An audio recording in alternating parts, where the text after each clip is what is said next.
toutes et à tous, c'est Hermès, j'espère que vous allez bien, j'espère que vous avez passé un excellent week-end, il ne s'est pas passé grand chose, peu de volatilité ce week-end, il y a des choses qui vont se passer cette semaine qui vont être incroyables, on va en parler ensemble, notamment demain le 6 septembre qui aura lieu le Bellatrix par rapport à The Merge de Ethereum, on va parler ensemble, c'est une information très importante que j'ai à vous donner. On parlera Bitcoin, on va parler trading, aujourd'hui on le fait très très rarement, mais je sais que ça peut en agacer certains, chute imminente ou pump imminent sur le Bitcoin, point d'interrogation. C'est toujours sympa potentiellement de l'encadrer, mais je vais aller jusqu'au bout de la démarche pour vous montrer un petit peu comment je faisais moi en tant que trader pour pouvoir prendre et rationaliser des idées de trend avec un risque management parfaitement maîtrisé sans pour autant investir plus de 1% de mon capital de trading, d'investissement.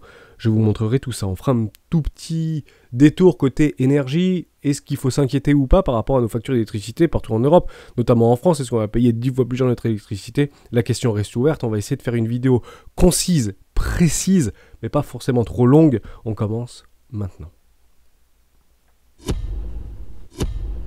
Avant de commencer, je vous invite toujours à rejoindre le Discord des rois du marché. Vous trouverez le lien dans la description. Et d'ailleurs, merci à toi, Chris, par rapport à tous ces petits spammers qui viennent sur le Discord, qui se font passer pour Hermès avec un petit dièse ici différent de le 1232, donc celui-là c'est bien le mien.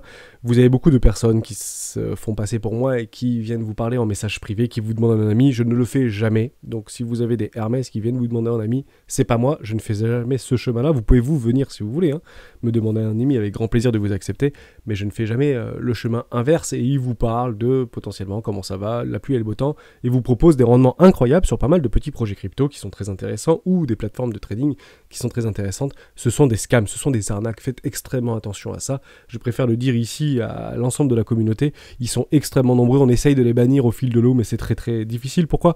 Parce qu'ils viennent sur le serveur, ils vous demandent un ami, ils demandent une dizaine de personnes un ami et hop, ils s'enlèvent du serveur, donc on peut malheureusement pas les bannir et c'est difficile d'aller les récupérer dans les logs. Voilà pour ça, ce qui est dit n'est plus à dire. Vous y trouverez également dans l'onglet documentation une stratégie qui s'appelle la stratégie des 4 rois. N'hésitez pas à l'utiliser, vous en imprégnez, vous en inspirez pour vous aussi trouver votre propre style d'investissement. Que ce soit sur le moyen, long terme. On parle Ethereum, The Merge. Demain, il y aura le 6 septembre, le Bellatrix. Le Bellatrix, qu'est-ce que c'est? C'est très simple. Vous savez, quand vous faites décoller la fusée, vous avez tous les checks, si vous voulez, avant de faire le compte à rebours. Et bien, c'est juste avant le compte à rebours de The Merge, en réalité. Donc, ils vont en fait faire la dernière phase d'accomplissement pour savoir si oui ou non ils appuient sur le bouton rouge avant le décompte de The Merge qui aura lieu entre le 10 et le 20 septembre 2022. Ce sera donc demain. Peut-être qu'il y aura de la volatilité, dès lors l'ouverture de Wall Street, ce sera demain, puisque aujourd'hui c'est la fête du travail aux États-Unis, donc les marchés seront fermés aux États-Unis, peut-être un tout petit peu moins de volatilité que d'habitude, ce sera tout à fait normal. On parlera également de l'impact et des coûts énergétiques qu'il y a vis-à-vis de Ethereum, de passer du Proof of Work par rapport au Proof of Tech, et ça peut être une très bonne transition par rapport à Bitcoin, et j'aimerais vraiment vous en parler. Dans cette vidéo, on va parler juste training avant tout ça, puisqu'on est toujours en fait sur le coup de ce diamant ici, qu'on avait tracé ensemble depuis maintenant quelques jours. Est-ce qu'il aurait mis en cause ce triangle? Non, absolument pas. Plus de consolidation. On peut toujours aller chercher nos objectifs théoriques qu'on avait vus ensemble aux alentours par rapport à ce breakout des 21 300, 21 500 $, poche de liquidité dans une zone de rechargement de vente logique court terme. Tout ça, c'est bien joli Hermès, mais comment on le joue, comment on fait, Eh bien, on en parle maintenant, c'est très simple. En réalité, si vous voulez prendre ce breakout, vous attendez un tout petit pullback par rapport à cette ligne de tendance qui a été retranspercée à la baisse, puis on est en train de consolider.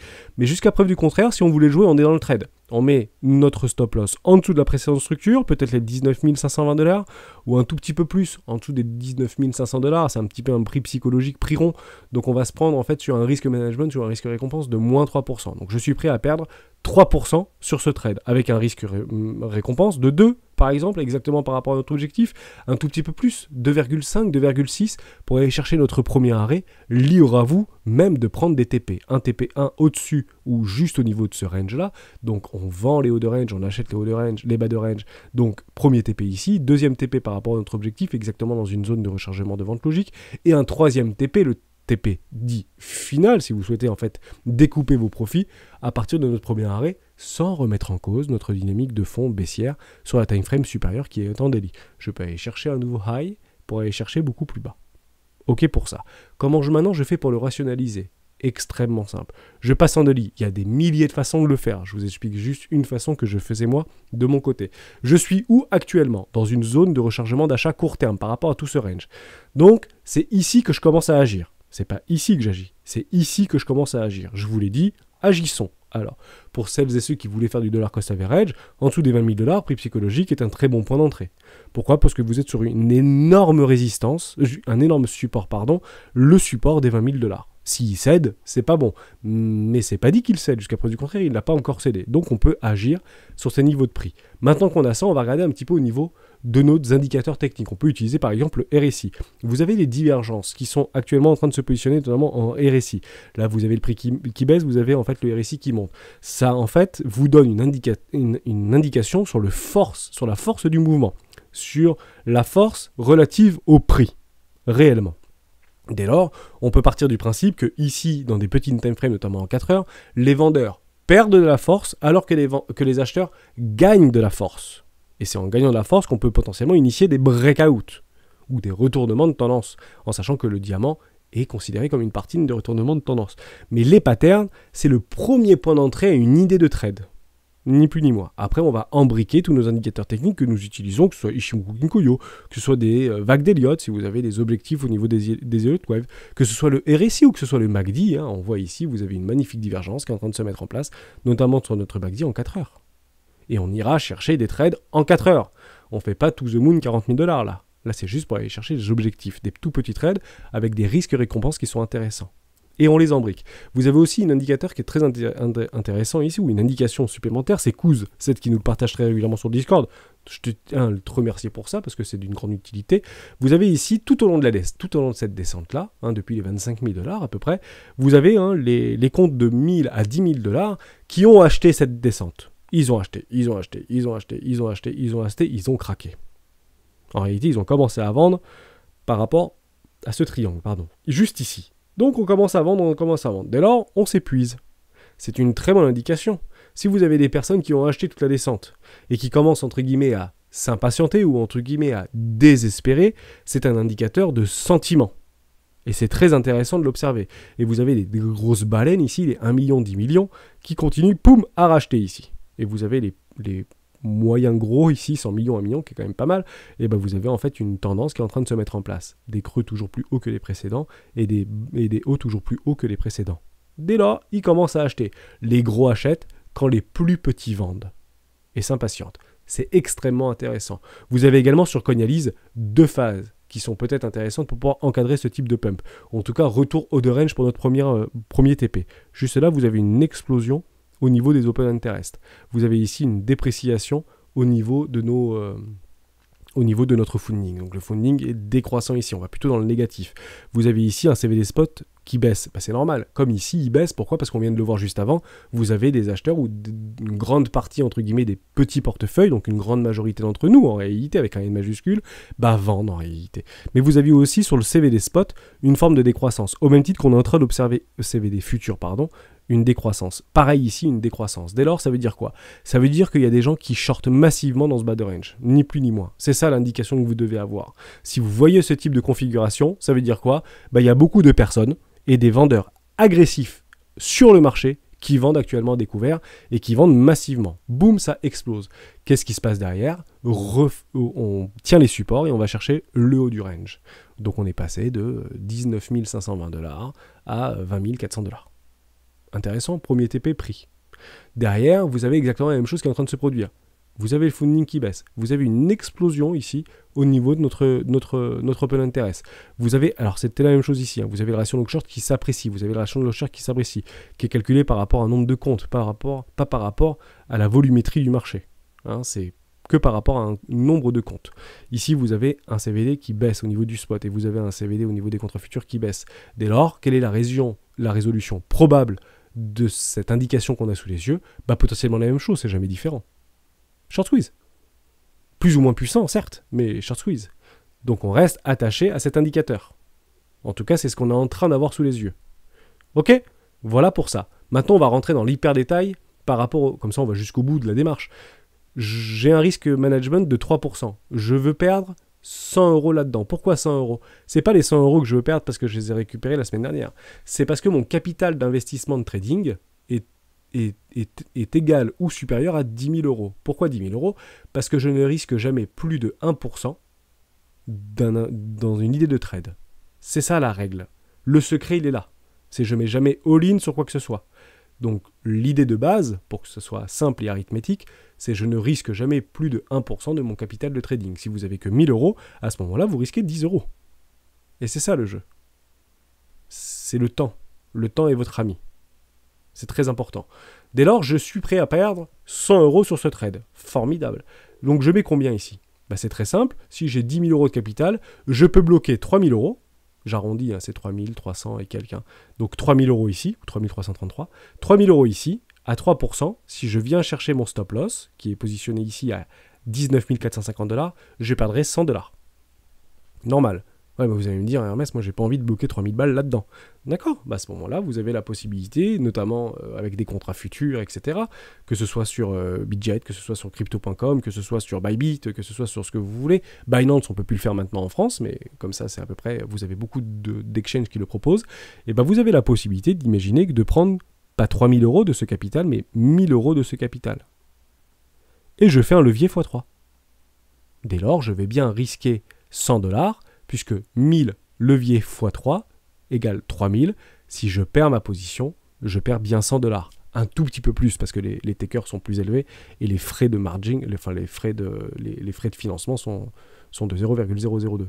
Donc ça correspondrait sur le taker à peu près à 5 ou 6 $. Là. Si vous faites un levier x3 ou un levier x5, ça ferait à peu près 5 ou 6 $. Donc vous perdrez sur les 100 $, 6 $. Vous n'avez plus entre guillemets un risque de 100 $, mais un risque de 95. Dès lors, si vous faites des leviers, plus les leviers sont importants, plus en réalité votre risque ici, je vais juste déplacer, sera un tout petit peu moins important. Ok, on sera plus sur du 3%, on sera peut-être sur du 2,80 ou 2,75. Pareil, si vous êtes prêt à perdre 100 $, jusqu'où je peux mettre mon levier alors? Levier x30. Vous pouvez faire très bien un levier x30 ici. Vous allez toujours risquer 100 $ parce que votre capital est de 10 000 $. C'est pas je fais levier x30 parce que j'ai 100 balles et je suis prêt à les perdre. Parce que je veux gagner beaucoup. C'est pas comme ça que ça marche les leviers. Les leviers, c'est juste pour ne pas bloquer du capital inutilement. Les leviers ne servent qu'à ça. Vous avez toujours un collatéral derrière. Votre collatéral, c'est votre risque. 100 $. C'est pas les 10 000. Toujours en isolé, jamais en cross. On n'impacte pas le capital disponible. Donc je fais un levier x30. Bien sûr, les takers seront plus importants et les frais de financement seront plus importants puisque je ne finance plus sur 2000 $ ou sur 1000 $ en levier x2 ou x3. Je le finance sur un levier x30, donc 2900 $. Plus important au niveau des frais de financement. Et ça, donc ça va grappiller vos 100 $ de façon extrêmement rapide. Et ça fait longtemps. En somme, si vous êtes ici avec un frais de financement de 0,02 à 2600 à 2900 $, en somme, si vous le tenez pendant combien de temps? 10 jours. Si vous le tenez pendant 10 jours, vous avez déjà perdu la moitié. Ça veut dire qu'en réalité, au bout de 10 jours, votre risque est passé ici, vous êtes sorti. Parce que vous êtes en levier x30 ou en levier x20. Important, d'accord? Soyez très vigilant par rapport à ça. On tient les positions. Et faites très attention par rapport au montant de levier. Mais techniquement, c'est possible. Si vous êtes proche du breakout, en somme, si ça fait ça, vous avez gagné levier x30 et votre risque n'était que de 100 $. Maintenant, votre risque, en réalité, il est toujours de 100 $, mais vous vous êtes fait bouffer vos marges par rapport en fait au temps, tout simplement. Parce que tous les jours, ou toutes les 8 heures, ou toutes les 12 heures, vous faites bouffer entre 4 et 7 $. Voilà pour ça. Donc c'est comme ça en fait qu'on calcule une prise de position en trading. On part potentiellement d'une pattern, ou d'une idée, ou d'un narratif, ou d'un scénario, d'une news, de ce que vous voulez, et vous allez décortiquer par rapport à vos indicateurs techniques. Voilà, je pensais que c'était important de vous rappeler un petit peu le schéma, en tout cas c'est le schéma que je mettais en place, avec des leviers qui étaient rarement supérieurs à x10, pour ma part, et que c'est très difficile à tenir dans le temps. Je ne les fais plus à la hausse, je les fais plutôt pour couvrir mon portefeuille d'investissement. Ce qui me donne une transition très importante. Donc je suis plutôt haussier, je pense qu'on ira chercher un short squeeze dans les prochaines heures ou les prochains jours de cette semaine. Voilà, potentiellement catalysé par notre ami Bellatrix ou par The Merge. Voilà, ni plus ni moins. Ça, c'est super important. Par rapport à Ethereum, on voit différemment les choses. Pourquoi on voit différemment les choses? On est beaucoup plus haut. Pourquoi on est beaucoup plus haut? Parce qu'il y a beaucoup plus de shorters. Et ça, on le voit très très bien. Juste ici, je vous ai fait une petite capture d'écran. Vous êtes sur ETH-USD. Vous avez actuellement des fundings qui sont extrêmement négatifs sur Ethereum. Vous avez un ratio no short qui n'est pas de 80-20, mais qui est plutôt du 60-40, voire 45-55. Vous avez un CVD qui augmente ici au niveau du spot, mais un CVD qui est plutôt CVD spot, pardon, qui est plutôt baissier, voire rangy, et un CVD sur les contrats futurs qui augmente. Dès lors, vous avez des positions de plus en plus importantes, notamment sur les contrats futurs. Tout le monde se hedge actuellement sur Ethereum. Que ça aille au nord, que ça aille au sud, c'est pas grave. Ils sont tous hedgés, en réalité. Mais pourquoi ça monte? Parce que les gens sont un peu plus à la vente, me semble-t-il, actuellement sur Ethereum. Donc vous déplacez la valeur vers le haut. Et on rajoute au short, généralement. Ok? Vous avez des points techniques, hein, juste ici, au niveau d'un premier arrêt. Mais vous avez plus de personnes qui shortent, qui achètent, par rapport à ceux qui achètent Ethereum actuellement. C'est un fait. Tout le monde est hedgé actuellement. Je vais aller encore plus loin dans mes dires. C'est très intéressant ce qu'on observe par rapport aux options. Sur Bitcoin, vous avez toujours, entre guillemets, un max point sur les 25 000 $ fin du mois, avec un strike price, donc une grosse partie des positions sur les 34 000 $ jusqu'à la fin du mois. Je trouvais ça intéressant parce que beaucoup pensent que Bitcoin, potentiellement, au niveau des options, sera à 34 000 $, target business 35 000 $. Mais ce qui est drôle, c'est pas ça. Ce qui est drôle, c'est d'observer Ethereum. En somme, il y a une majorité de personnes qui sont en train de prendre d'école actuellement sur Ethereum qui pensent que le Ethereum sera à 5 000 $ à la fin du mois. C'est impressionnant quand même. En réalité, vous avez un énorme cluster ici de personnes qui pensent que de toute manière à la fin du mois, Ethereum sera plus haut. En réalité, les gens se couvrent sur les options. Dès lors, si les gens se couvrent sur les options, en fait, qu'est-ce qu'ils font dans la réalité? En fait, ils vendent ou ils shortent actuellement Ethereum. Voilà. Et en fait, ils se couvrent au risque de leur position. Les baleines ne font que ça. Et dans le doute, on en met une grosse caisse ici à 5 000 $, comme ça, au pire, et ça coûte pas très cher au niveau des primes ici, des options. 5 000 $. Donc partez du principe que beaucoup de personnes pensent qu'à la fin du mois, en tout cas une grande partie des personnes, se couvrent sur un risque où Ethereum sera à 5 000 $ à la fin du mois, donc nouvel ATH pour Ethereum, fin du mois. C'est en tout cas ce qu'on est en train de nous montrer. On est un petit peu moins, entre guillemets, un petit peu moins enthousiasme ou un petit peu moins de force sur Bitcoin, puisqu'on est plutôt en train de se couvrir sur un risque de revenir sur les 34 000 $. Ce fameux rebond, ou ce que vous voulez, respiration, ça peut être violent, bien évidemment, c'est pas complètement impossible qu'on y soit. Par contre, ce dont je doute, et c'est ça que je voulais vous montrer, c'est que si vous ne pensez pas qu'on approche des énormes strike price ici, au niveau des 32 000 $ ou des 34 000 $, dès lors, ne pensons pas qu'on va rester à 20 000 $. Parce qu'actuellement, vous avez un énorme cluster de put actuellement, donc ici call, ici put, qui sont sur les 20 000 $. Ne pensons pas qu'on va faire gagner ces gens-là. Si vous ne pensez pas qu'on fait gagner ces gens-là, ne pensons pas qu'on fait gagner ces gens-là. Et actuellement, on est sur leur prix de put. Donc, où sera Bitcoin à la fin du mois? Bah, peut-être pas loin du max prime des 25 000 $. Et on repart vers le haut du range. Et ça, vous embriquez en réalité par rapport à tout ce narratif de dire, bah ouais, ça, bah, c'est parfaitement possible en réalité. Et il y a d'autres personnes qui vont dire, non, c'est sûr qu'on va aller plus bas. Dès lors, ok, si on va plus bas, vous avez d'autres personnes qui vont se positionner sur des trades parce qu'ils sont beaucoup plus agressifs à contre-tendance pour aller chercher la liquidité avec un stop serré et peut-être un risque-récompense beaucoup plus important. Chacun son style de trading. Il y a des opportunités à chaque instant sur un graphique. À l'achat, à la vente, à l'investissement ou au trading, scalping, etc. Choisissez votre style. Vous aurez trouvé votre style de trading ou d'investissement quand celui-ci aura aliéné toute forme de stress. Et annuler toute forme de stress. Tout simplement. C'était important de parler de tout ça. On continue par rapport à ce qui va se passer vis-à-vis des coûts énergétiques, etc. de Ethereum. Ça, c'est la vraie news en réalité qui va se passer dans les prochains jours. C'est que du jour au lendemain, de passer du Proof of Work au Proof of Stake va, entre guillemets, annuler 99,9% des coûts d'énergie liés à Ethereum. Ce qui est un énorme risque en réalité, parce que ça, en fait, on le voit très très peu sur Internet, on le voit très très peu sur les réseaux sociaux, donc je suis heureux de vous en parler, et on va reprendre par rapport au mining cash flow. Actuellement, le prix ou le coût de revient de Bitcoin, si vous voulez, d'un point de vue global, hein, je le schématise par rapport à ce qu'on a sous les yeux, mais le coût moyen de minage d'un Bitcoin partout sur la planète, c'est 20 000 $. Alors, oui, il y en a qui le minent à 8 000, 10 000, 5 000, et même au Kazakhstan, peut-être qu'ils le minent à 3 500. Je ne dis pas du tout le contraire. Je vous dis juste qu'actuellement, on est en train de le miner très proche, en réalité, de notre prix de revient actuellement de Bitcoin. C'est un support. C'est un énorme support en réalité, on est exactement sur le prix de mining actuellement. Mais ça, c'est la valeur intrinsèque de Bitcoin. Dès lors, on peut s'accorder à dire qu'il est peu probable de se retrouver très fortement en dessous de ce prix moyen. Et on le voit ici, hein, ça le grind de façon extrêmement franche, hein. C'est bien ce qu'on est en train d'observer. Et ben c'est à peu près ce qu'on est en train d'observer ici, Dès lors, le coût intrinsèque de Bitcoin est grosso modo son coût énergétique, son coût de revient, 20 000 $. Mais qu'est-ce qui se passe sur Ethereum en réalité? Le coût de revient, donc c'est plus ça, hein. Le coût de revient d'Ethereum, pour miner un Ethereum, coûte en moyenne dans le monde 1000 $. 1000 $. C'est super intéressant, pourquoi? Parce que 1000 $, c'est à peu près ici.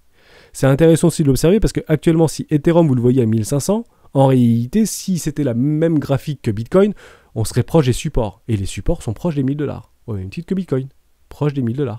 Proche des 20 000 $. Bas de canal, et actuellement, Ethereum, on est plutôt en haut. Vous le voyez ici comme moi, hein.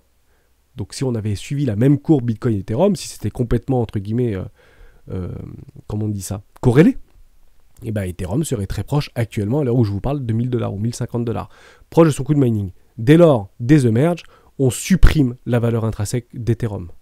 Dès lors, du jour au lendemain, Ethereum vaut 0. 1 $.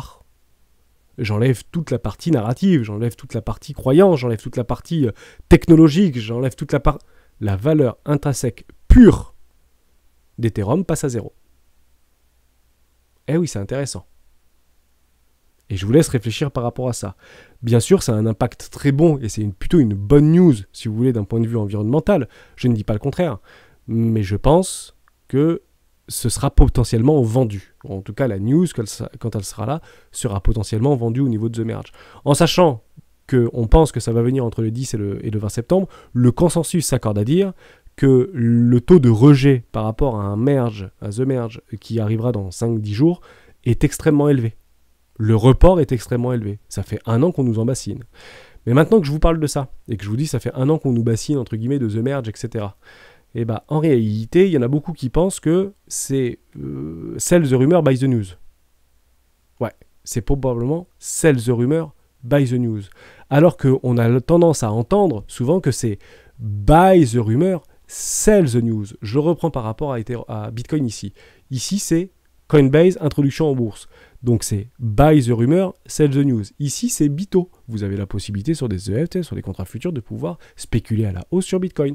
Buy the rumor, sell the news. Ouais, mais ça, c'est sur les marchés haussiers. Sur les marchés baissiers, on est plutôt dans l'inverse. En réalité, on va plutôt sell the rumor, buy the news. Donc plus on approchera du merge, plus le merge sera vendu, plus la news sera achetée forte.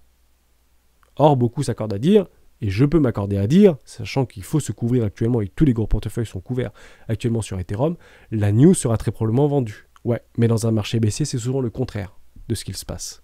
C'est plutôt sell the rumor, buy the news. Je pars d'ici. Vous dites, non mais on parle du merge depuis. Non, ça fait pas 2 semaines qu'on parle de The Merge. Ça fait des années en fait qu'on parle de The Merge. En réalité, on parlait de The Merge ici, me semble-t-il. On a commencé vraiment à en parler ici de The Merge. Eh oui. Donc, buy the rumor, sell the news.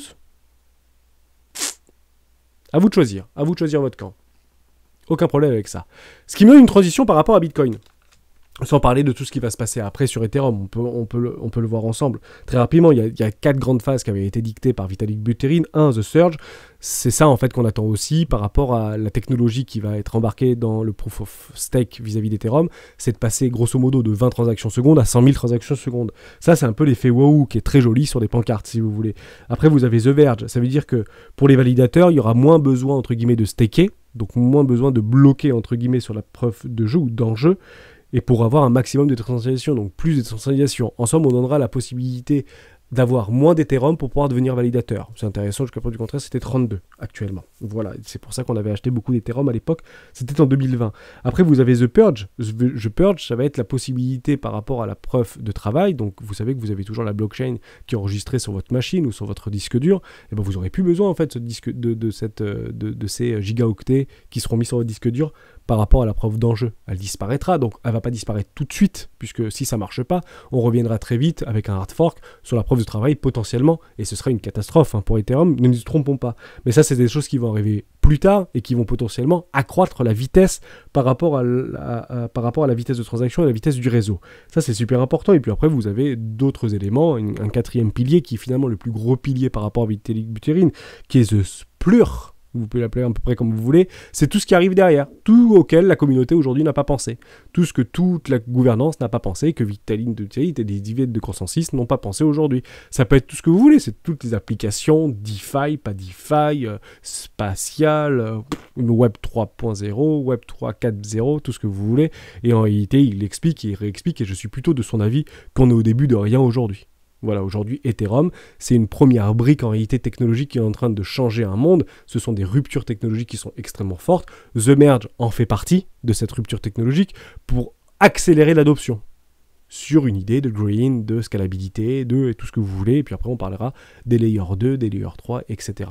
Ok ? Par rapport à de l'efficience. Là, on est plutôt sur de l'infrastructure. Et on parle d'un changement infrastructure. Et non pas un changement. Alors, si, un changement technologique, certes, mais par rapport à une infrastructure, pas par rapport à des services ou à des applicatifs. Voilà pour ça. Maintenant, ça me donne la transition, et je l'avais noté, je voulais vraiment vous en parler, par rapport à la valeur intrinsèque et par rapport à coût de l'énergie. Parce que c'est ce qui m'intéresse vis-à-vis de sur Bitcoin. Je vais essayer d'être concis et relativement rapide dans mes dires, et je vais passer ici sur une charte beaucoup plus neutre, en réalité. Je vous prends un exemple très simple. Que se passe-t-il ? Et on revient par rapport à ce qu'il faut s'inquiéter vis-à-vis du coût de l'énergie, mais ça peut être quand même bénéfique pour celles et ceux qui tiennent du Bitcoin. Que se passe-t-il si le prix du mégawattheure a été multiplié par 10 ?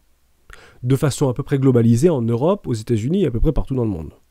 Sait-on jamais, même si on a des problèmes de gaz. Actuellement, c'est plutôt Europe qui est en train d'être multipliée par 10. Mais dans l'idée d'une augmentation de l'inflation, notamment par rapport au coût de l'énergie, par rapport au prix du baril, etc. Ok ? Donc tout est relié en réalité, on est très mondialisé. L'inflation est aujourd'hui mondiale. Donc ça a un impact directement sur le coût de l'augmentation des coûts de l'énergie. Dès lors, vous avez besoin de plus d'énergie, donc dépensez plus d'argent pour pouvoir miner vos bitcoins. Certes, première chose qui va se passer par rapport aux mineurs, qui ont d'ailleurs déjà capitulé, on le sait par rapport aux indicateurs de Glassnode, etc. Eh bien on débranche. Si ça coûte trop cher de miner du bitcoin à peu près partout dans le monde, on débranche. Si on débranche, il y a automatiquement moins de hash rate, donc on ne minera plus 6,25 bitcoins toutes les 10 minutes, mais s'il y a la moitié des mineurs qui débranchent du jour au lendemain parce que ça devient beaucoup trop intenable et soutenable par rapport au prix du coût de l'énergie, parce que c'est que ça en réalité Bitcoin aujourd'hui, c'est qu'est-ce que ça coûte aujourd'hui de miner, est-ce que c'est rentable, est-ce que c'est pas rentable, au bout de combien de jours je suis rentable, et donc je mine, sinon je débranche. Simple, discipliné, bon sens. Que se passe-t-il si la moitié des mineurs aujourd'hui débranchent ? En somme, vous allez le prendre par rapport d'un point de vue du client et non pas par rapport d'un point de vue du fournisseur. J'ai toutes les 10 minutes 6 clients qui m'achètent 6 bitcoins à 20 000 $. On est d'accord. À demande constante, ça fait plusieurs semaines, j'ai toujours toutes les 10 minutes, à hash rate relativement constant mais haut, j'ai toujours 6 personnes qui m'achètent 6 bitcoins toutes les 10 minutes. Que se passe-t-il si la moitié des mineurs débranchent ? Parce que c'est plus rentable. Et bien vous avez en fait 6 bitcoins qui sera miné toutes les 20 minutes pour 6 clients. Ouais, mais les clients, ils veulent en acheter toutes les 10 minutes. Ils ne veulent pas en acheter toutes les 20 minutes. Dès lors, si je mine 6 bitcoins toutes les 10 minutes pour un prix stable de 6 personnes, qui m'achètent 6 bitcoins toutes les 10 minutes, et ben j'aurai 2 fois plus de personnes qui voudront m'acheter 6 bitcoins, mais toutes les 20 minutes. À demande constante. Impact sur le prix, plus de demandes que d'offres, pump. Toujours pareil. Si maintenant les coûts de l'énergie s'affolent et augmentent très fortement partout dans le monde, et ben peut-être que je ne vais plus miner toutes les 10 minutes ou toutes les 20 minutes, mais peut-être toutes les 25 ou toutes les 30 minutes. La sécurité du réseau sera toujours aussi équivalente demain, même si on divise par 3 le hash rate qu'aujourd'hui. Ça, c'est pas un problème de sécurité, mais vous le verrez probablement passer.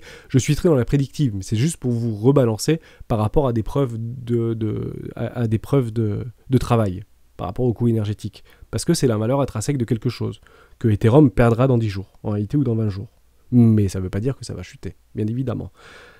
Dès lors, tout dans 40 minutes, ou dans 1 heure, ou dans 2 heures, ou dans 3 jours, vous n'aurez plus 6 personnes, ou 12 personnes, ou 24, mais vous aurez 128 personnes qui seront d'accord pour vous acheter toujours vos 6 bitcoins que vous allez miner dans 1 heure.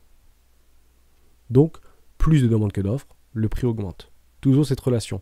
Que vont faire les mineurs d'Ethereum ? Qui aujourd'hui, c'est beaucoup plus rentable de miner de l'Ethereum que du Bitcoin. Et c'est pour ça que je pense qu'il y a des hacks qui vont arriver d'ici pas très peu de temps, parce que je pense pas qu'ils vont laisser faire comme ça. Je pense qu'il y a des personnes qui sont extrêmement malveillantes et qui sont relativement bien fortunées pour essayer de faire capoter The Merge, bien évidemment. Bon, il y en a beaucoup qui sont partis sur Ethereum classique. Oui, on l'a vu ensemble, ça c'est vrai. et ce que je l'ai ici, Ethereum classique, ça a bien pump au niveau d'Ethereum classique. Parce qu'il y a beaucoup plus de mineurs qui sont venus, donc plus de mineurs égale plus de 1, ça fait pump le prix. Donc s'il y a beaucoup de mineurs d'Ethereum qui viennent sur Bitcoin, automatiquement, vous allez potentiellement miner plus de Bitcoin sur un coût équivalent, voire inférieur. Donc vous allez descendre le prix au niveau du mining, mais à demande constante, que se passe-t-il au niveau du prix? Automatiquement, il baisserait, en réalité. Si le prix de l'énergie baisse, et on le revient ici, si le prix de l'énergie baisse et que vous avez beaucoup de mineurs qui vont faire du hash rate, automatiquement, le prix peut s'accompagner par rapport à une baisse. Ce que je pense, c'est le contraire. Je pense que le coût de l'énergie est réellement croissant actuellement et que ça force, entre guillemets, le prix à pump parce que les mineurs à débrancher, donc à miner moins de Bitcoin. Ni plus ni moins. Et actuellement, il est fort à parier que c'est plus rentable ou plus aussi rentable, vous l'imaginez bien, qu'il y a 3 mois en arrière, de miner du Bitcoin. Donc, les mineurs capitulent, donc ils vendent leur Bitcoin qu'ils avaient en réserve pour payer leurs infrastructures, et ils débranchent, pire encore. Ce qui a en fait un effet mécanique de pump de prix. Ce qui est plutôt relativement positif, pour le coup. Ok ? Voilà pour ça. J'espère que j'ai été clair. Faut-il s'inquiéter par rapport au prix de l'énergie? Non. 3 petites annonces par rapport à ça. Je voulais faire très rapidement. Gaz et électricité, le prix s'affole en Europe. Vous aviez en fait les Anglais qui ont payé 11 500 $ ou euros le mégawattheure en Belgique pendant un pic de chaleur pour éviter la coupure. Bon. Ça, vous avez plein de news comme ça qui vont apparaître. Est-ce qu'il faut s'inquiéter ou pas? Non, il ne faut pas s'inquiéter. En réalité, en France, et je vais plutôt parler pour la France, 70% aujourd'hui de notre production énergie, c'est le nucléaire. C'est 7-8% me semble-t-il, je le fais de tête, je l'avais vu passer ça, 7-8% au niveau du gaz. Bah oui, on fait appel au gaz pour pouvoir en fait produire de l'électricité. Vous avez aussi quelques centrales au charbon, je crois que c'est moins de 2% aujourd'hui, et vous avez tout ce qui est renouvelable, éoliennes, panneaux photovoltaïques, etc. Je crois aujourd'hui c'est 11%. Donc on a plus de renouvelables, ou 16%, je sais plus, mais on a plus de renouvelables que de gaz par rapport à la France. En somme, si nous on pense français, et je sais que 75 ou 80% du Discord et aujourd'hui de la communauté est française, et sont français, le fait d'avoir un bouclier tarifaire par rapport à l'économie, par rapport à l'énergie qui nous augmente la facture de 4%. En réalité, on pourrait payer beaucoup moins cher notre facture d'électricité. C'est juste parce qu'on l'a baqué par rapport au prix du gaz, et ça, c'était des demandes en réalité par rapport à des consensus européens. Mais heureusement qu'aujourd'hui, Emmanuel Macron ne va pas dire bon, ok, on arrête au niveau du gaz, nous, on fait que du nucléaire, et on est exportateur. Je rappelle qu'on est le pays qui exporte le plus en Europe notre électricité. Mais est-ce qu'on peut le faire, ça? Est-ce qu'on peut dire, bah non, on va le garder pour nous? On peut pas le faire, sinon on explose l'Europe. On disloque l'Europe. Fin de l'Europe. Si fin de l'Europe, fin de l'euro.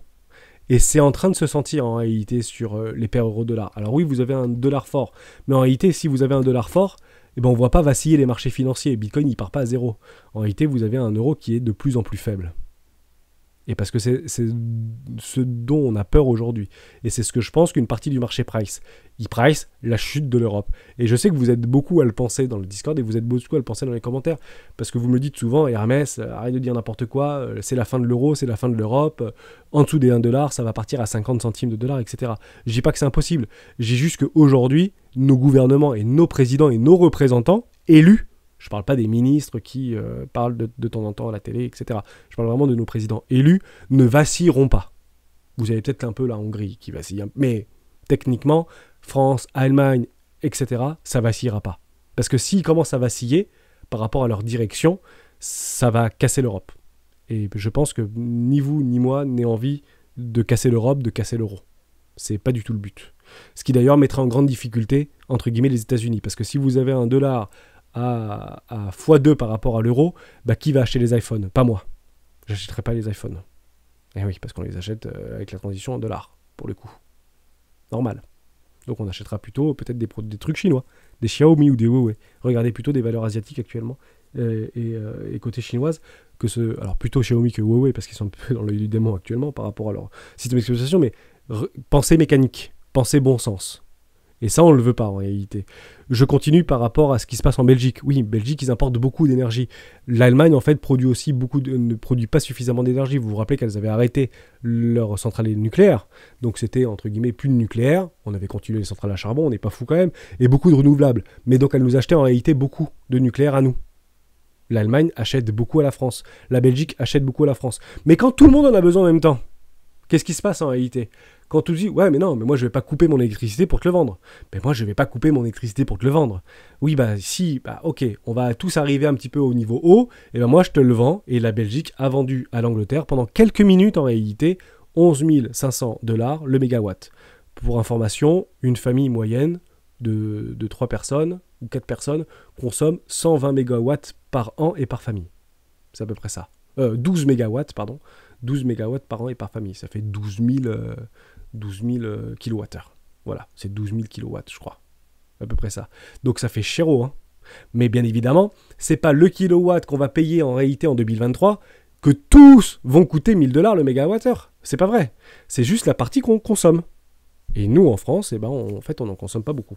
En réalité, de chez les autres. En tout cas, on pourrait s'en passer. Mais aujourd'hui, on est l'Europe et on paye en réalité pour l'Europe. Donc les 24 milliards de boucliers énergétiques qu'on est en train de mettre en réalité en France, c'est de la dette en réalité souveraine qu'on est en train de lever actuellement sur les marchés, mais c'est pour couvrir l'Europe. C'est pas pour protéger les Français, c'est pour plutôt protéger les Européens par rapport à l'énergie. Maintenant, je réponds à une dernière question et je trouvais ça très intéressant. Est-ce qu'il faut ou pas acheter des poêles à bois? Bah ouais, il faut acheter des poêles à bois. Même si en fait vous avez votre granulé qui a pris x10 ou x5 cette année, achetez des poêles à bois actuellement à moins 70% parce que dans 3 ans ça va revenir. Pourquoi ça va revenir? Parce qu'en réalité les problèmes d'approvisionnement du gaz, c'est pas un problème européen, c'est un problème russe. C'est les Russes qui ont coupé les vannes. Mais actuellement, on achète du gaz à qui? On achète du gaz au Kazakhstan.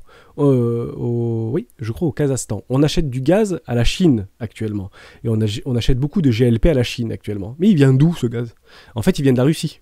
Donc on paye beaucoup plus cher du gaz que la Russie a vendu à ses voisins. Vous comprenez le truc? Donc on paye juste l'intermédiaire. Et je pense que, tôt ou tard, ça attendra à être réglé. Sauf si la guerre dure, et ben à ce moment-là, on paiera juste notre gaz plus cher, mais qui viendra de toute manière de Russie. Alors vous allez me dire, c'est un gag cette histoire. Non, mais on n'a jamais demandé que la Russie coupe Nord Stream 1. On ne l'a jamais demandé en réalité. Alors on nous explique qu'on est à 80, 90 ou 100% aujourd'hui de nos réserves de gaz. Oui, je ne dis pas complètement le contraire. Mais actuellement, voilà, la Chine vend ses surplus de GNL à l'Europe en raison de la faiblesse de la demande inférieure. Ça, pour moi, bullshit. Ça, c'est la Chine qui achète massivement à bas coût du gaz aux Russes et la Chine nous le revend beaucoup plus cher avec le fret. Voilà pour ça. Donc je pense que ça ira mieux dans le futur. Je pense que ça va grincer jusqu'à premier et deuxième trimestre 2023. Je pense que beaucoup d'économistes et beaucoup d'analystes s'accordent à le dire. Est-ce qu'il y aura un impact ou pas par rapport au coût du Bitcoin? Je pense que c'est bénéfique pour le Bitcoin. Pourquoi? Parce que s'il y a une augmentation au niveau des coûts des matières premières et des coûts de l'énergie partout dans le monde, ça aura une incidence immédiate par rapport à l'offre et la demande sur le Bitcoin, que je vous l'expliquais précédemment. J'espère que je vous ai aidé. J'espère que je n'ai pas été trop décousu par rapport à cette vidéo, mais prenez toujours le contre-pied, toujours la psychologie inversée par rapport à ce que l'on croit, même ce qu'on lit, par rapport à ce que l'on pourrait observer dans un futur plus ou moins proche. Je pense que c'est bénéfique pour les cryptoactifs, notamment en Proof of Work. Merci à tous et à tous d'avoir suivi cette vidéo jusqu'au bout. On se retrouve demain dans une prochaine vidéo du Bitcoin. Ciao.